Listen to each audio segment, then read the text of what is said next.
Hey guys, I'm here to help with your EVD placement. This is after you've already gathered your supplies, your physician is coming up to the bedside, and you're getting ready to place an EVD. So first you have your pressure transducer. This is just a general pressure transducer from the Pyxis. Alcohol swab, flush, and your EVD setup. So how we're going to start is you're going to take your pressure cable, and all we need from all this tubing is just your transducer. So keeping everything as sterile as you can, you are going to unscrew here. Don't need that. Unscrew here. And all that leaves us with is the actual cable and the transducer itself. So you're going to come over here to your EVD. Hold on. We're going to flush this.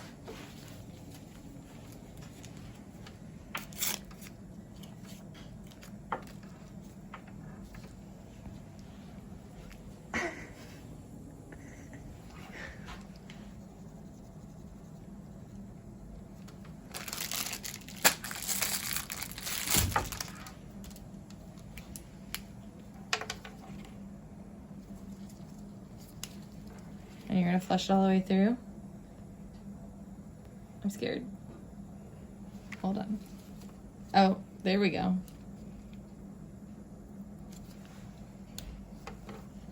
And for good measure. Oh.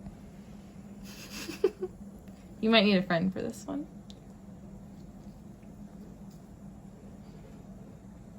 And now you're ready to hook up to your EVD.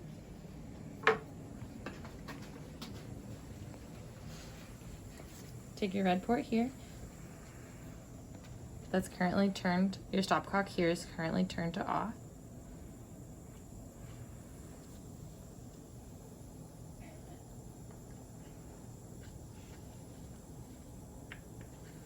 And I'm gonna take this red cap and just bring it over here so I close my system.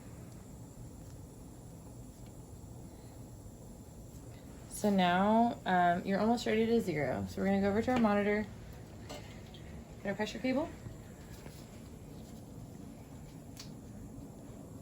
Plug that up here.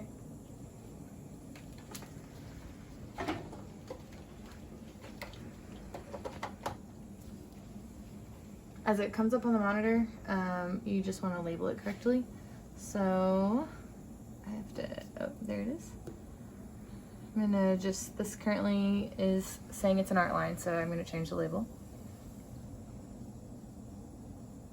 ICP. And now I'm going to X out of here.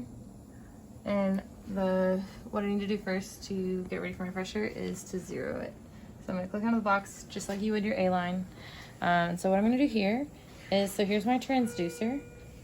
And for all intents and purposes, this is your patient. So if I'm going to zero, I'm zeroing to my system. It doesn't matter at this point which way your stopcock is here. Either way, when you're turning off away from this transducer, you're turning off to this whole system. And you're open from your transducer to this opening right here, which is zeroing to pressure in the atmosphere. So you go over here, zero ICP. You listen for 2 beeps, and then on here, just like on your A-line, you would wait till it says it's zero. Zero's done. So I'm hooking this back up here, turning it off, and now I should be able to see a pressure whenever it's hooked up to a patient. Right now it's not hooked up yet, and I have this closed off. Because the provider is about to place the EVD and they're going to want it to start draining, I actually am going to keep this open until we're ready to check our pressure. The provider is over here placing an EVD, and I have a very important comment to make here. You need to be wearing eye protection, because I have been in a situation before in an EVD placement where I got like some kind of body fluid in my eye during the drilling of an EVD, so I think it's super important to have that during the placement. And then after he places the EVD, he's going to ask for the rest of the tubing. And this is all sterile inside of here. So as best you can, you're just going to open this and hold it up to him. And the provider's sterile, and he's going to reach in and grab it and connect it to the EVD. So then after you do that, at this point, it is connected to your patient. And part of your job is to make sure that everything is open so that the drain is working. So you're going to want to make sure all your stopcocks are open and there's no kinking along the line. So if the stopcock is closed to the yellow hub, we're just going to follow it. Make sure it's open, no kinks. And same to here, it's open here. And just closed off to the pressure. The EVD's in, we want to know what the ICP is. I'm closing my stopcock off to the drain, so it's no longer draining. Instead, it's open from transducer to patient, and so on the monitor, we're gonna have an ICP. And that's how you set up for an EVD. We do drain height? Yes. So the provider is going to place an order for what they want the drain height to be. So if you see here, there's a white column and a black column. The white column is meters of mercury, and then the black column is centimeters of water. It's different. I've seen both at U of L, but they're just two different ways to measure pressure. So they'll give a certain number for you, and wherever this red line is, you're just going to pinch these white things and move it up, let's say, to 20 millimeters of mercury. So if it's at 20, basically the patient's ICP is going to have to be 20 in order for it to tip over into the drain. If it's something way down here, they would barely need an ICP greater than 0 for the pressure to tip over into the drain.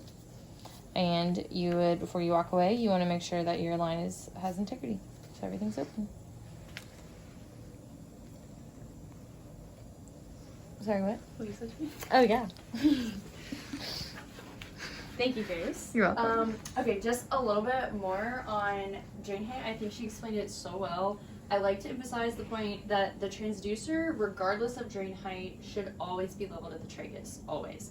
So whether your drain is at -5 or like Grace showed you 20, this red line is irrelevant. You want your transducer at the trachea. Because changing the height of this is going to drastically change your drainage. And then just like she was explaining, your ICP has to be greater than 20. I like to explain this as a hill analogy. So if your drain is at 0, it's basically like a flat piece of land and your drainage is just kind of passive. Like I like to compare this to like gravity like drainage. With like a peg or something like that. It's just kind of a passive drainage. If you drop your drain below, I like to compare this kind of to suction, where like we're pulling off more CSF because the drain is low, and I like to compare it being tall to going uphill. So it requires more pressure in your brain to push the CSF out. So this is kind of an uphill if your drain is high, you know, straight, flat road if it is at 0, and then kind of a downhill slope if it is a negative. That's kind of how I like to explain it. And then the only other thing is dumping. Make sure that your, as Grace so graciously explained, make sure that your drain is closed when you're actually emptying your drain. And when you empty your drain, you'll just use the stopcock to empty it into the bag. And then we haven't really gone over how to change the bag, which I think is important, because if this bag is more than halfway full, you should be changing it. So just to change the bag, it's very easy. You get a new bag, which we have here. You're supposed to do this in a sterile manner. So you would open your sterile gloves.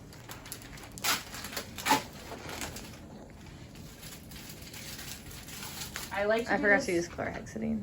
I forgot, sorry. I like to go ahead and have this kind of open and ready. Unless you have a friend. It's a sterile-ish procedure. Put your sterile gloves ready. And then typically it's sterile-ish because you're taking your drain off with sterile gloves, which isn't necessarily sterile, but you don't like to leave it exposed for long periods of time. So I try to keep one hand relatively sterile. And all you do is you unscrew this blue cap here, And this will just pop right off.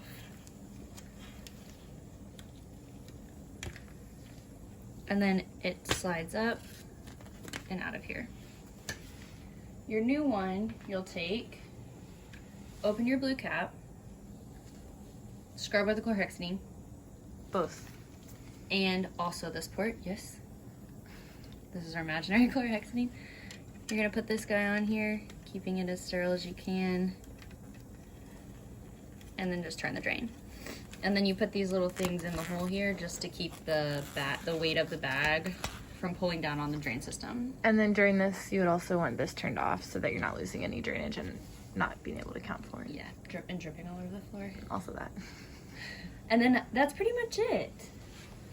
I hope that this was helpful for you guys. Go be great nurses.